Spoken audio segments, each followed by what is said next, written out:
GPT 5.6 Soul is a very good value model. Grok is super fast, super cheap. What is Claude necessarily offering that's a benefit to us? Guys, today I'm going to talk about what could be the downfall of Anthropic and the Claude models in this video. But before we get started, I just want to say thank you guys so much for tuning in to another Vibe Coding Commute. My name is Nick Van Wettering. I'm your host with the most. Today we're going to be talking about what I was looking at on X today regarding a lot of people just being frustrated with Claude. Yesterday, there was a big outage for a couple hours, and people have had enough of this because y'all have noticed, like, the release of Sonnet 5, you know, like with the big number 5 up there, of course it's got to be awesome. Very disappointing. Like, it's actually a bit more token heavy than people wanted a Sonnet model necessarily to be. So it was like, all right, well, no point in that. Might as well use Opus 4.8 at the time, right?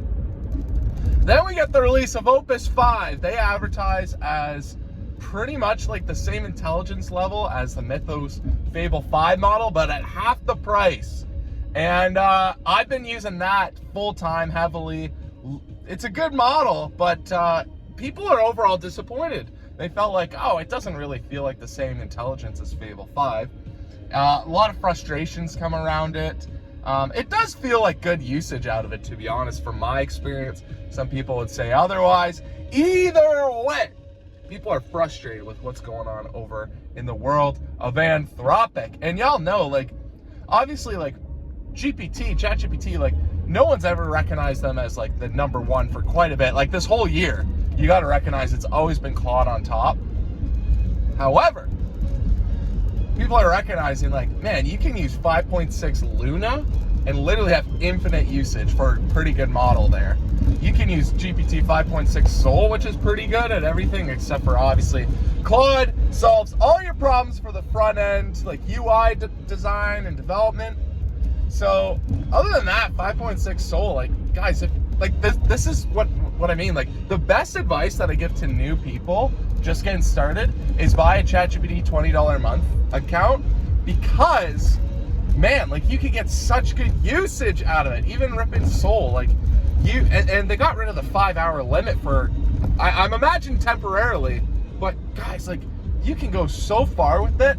And then, speaking of, like, efficiency, we gotta talk about Grok, of course. Y'all know for the past little bit, I hopped on that Grok hype train just a wee bit. And yet I still don't have any more usage beyond just, like, the X premium mini itty bitty usage that comes with it. So, Grok 4.6, soon to be Grok 4.7, mind you, coming very, very soon with the release of Grokbot. Many great things. People are designing games with a very fast, what is considered to be a cheap model, and they look great. Like, huge step up for Grok, huge. And now, yeah, it's just like, it's serving as a frontier model, especially, like, now that they've implemented Grokbot, which, like, is through Cursor, but you can get it through, like, your Super Grok Heavy subscription. They've shown that Grok could be a mainstream model that can compete with 5.6 Soul and Claude. And very much. It seems like it has. Like, it has completely taken out, mind you, like, my resources. What are your sources, Nick? X. The place where people, like, gush over anything Elon makes. Yes, that's my source. However, it's a great biased source for all of these models, to be honest. Like, you guys, if you guys are following the right people on X, you will be sure which models are awesome frontier and which ones are a bust, right? So make sure you guys are following the right people. Make sure you're getting your sources the right way if you were not testing out the models yourself, right? Because people have recognized that benchmarks only mean so much nowadays. Like, in this second half of 2026, like, a benchmark has not indicated anything great, because DeepSeek V4 Flash is considered an insane model, but playing around with it, obviously, you don't get too much out of it, right? So, anyways, guys, what does this all say about Claude?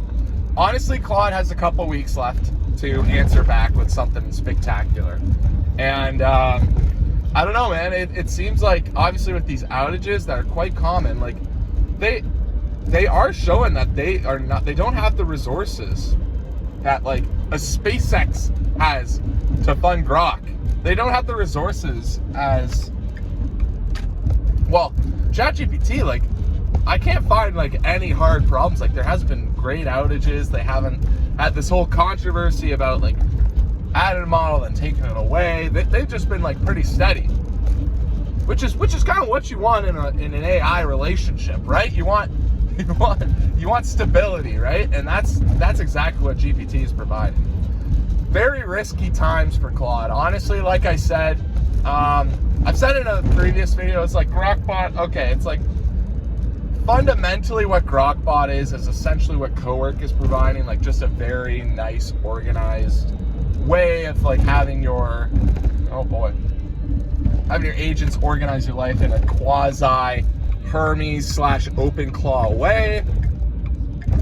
And now it's just a matter of like Grokbot has the advantage because they have the SpaceX computer usage, essentially. So what do we think of all this, guys? I don't know. Like I said, I'm giving Claude, I think, 2 weeks. If I can't find anything like impressive about Claude, listen, I'm spending a lot of money on a max usage. I know that it feels like I could get the same usage out of a GPT, like just $100 plan instead of like a $200 one. So I could literally cut my AI costs in half with that. And then like, I could like very much still argue, what if I just went with like a $20 a month ChatGPT subscription for like a couple one-off prompts here and there, right?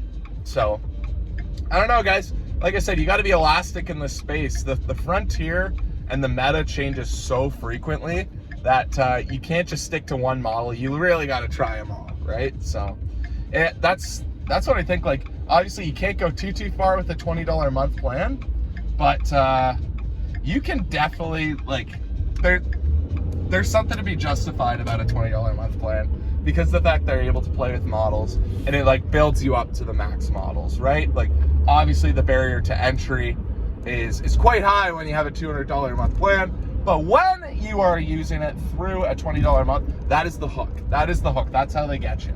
And then eventually all these subscriptions are just the hook, so that if they stop subsidizing our AI usage, then they can get us on API usage, which a little scared to see that. But anyways, guys, that's about all the rambling that I have today.